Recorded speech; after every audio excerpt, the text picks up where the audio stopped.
Once you get logged into Moodle, it's pretty easy to start editing your class.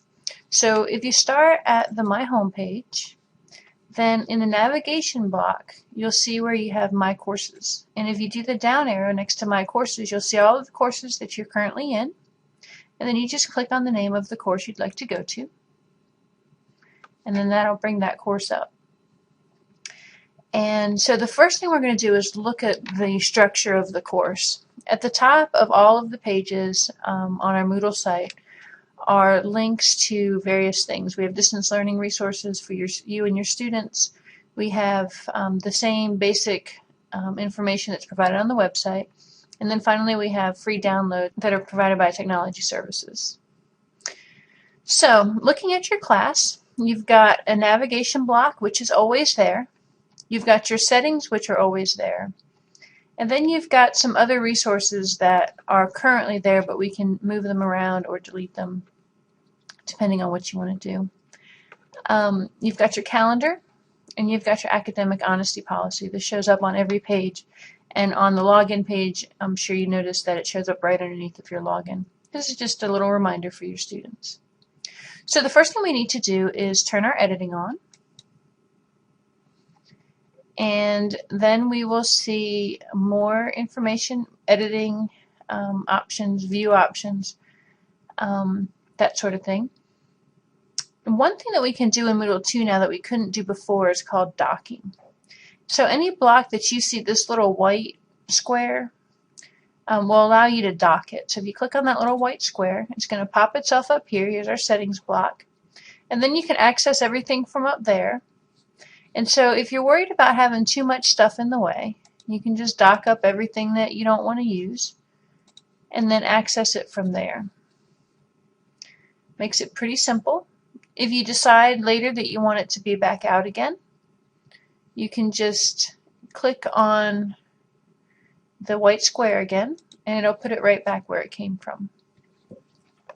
If you want to put all of the blocks back, you can click on the one at the bottom, undock all, and that'll put all of them back where they started from. Now all of these RCC resources, James Library, these two are available up here, RCC resources and the James Library for here, and then I believe as well in these other areas. So you can hide these or show them, you can dock them. Go ahead and put them away. I believe after a while they'll probably go away altogether, but since everybody's used to them, we'll have them up there for a while. You've also got your messages block. Now if there's blocks that you want to use that you don't see, you can add those. The one we're going to add in this example is the Quickmail. And let me scroll here. So these are all of the blocks that are options. Once the block is within the course, it won't show up here anymore. But we're going to do the Quickmail. And so when you add a new block, it puts the block directly above the Add a Block section. Now you can use this little arrow to move it wherever you want, and you'll get dotted lines any place that you are able to put that block. So if I want to move my Quickmail right here, just click on it and then it'll show up there. Now the nice thing about Quickmail while we're here is that this allows you to email the students in your class, and it also keeps a history of the emails that you've sent. So I want to make a new email, and I have no users in my class, so it's not going to let me. But you can just go there and that will email it. Now this took me all the way back to home, so I'm just going to go back to courses and the course that I was in. One nice thing that you can do is do your signatures. And so if you have a signature that you're used to using in GroupWise, say this is my normal signature, I'm just going to come in here and copy this out and then paste it in here.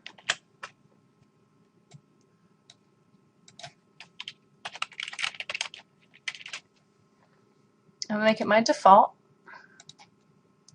And you can still go in here and format anything that you'd like, change things to italic, add any extra information. And you could create one of these for each of your courses or however you want to do it. and we'll save our changes. And then when you send an email out using the Quickmail, you'll be able to use it. Now this is only going to go for this class. The link here.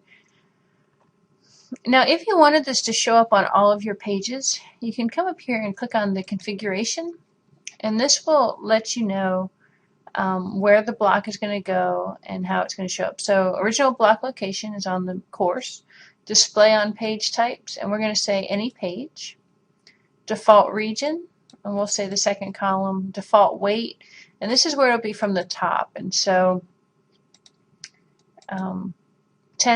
negative 10 is first, positive 10 is the last in the column.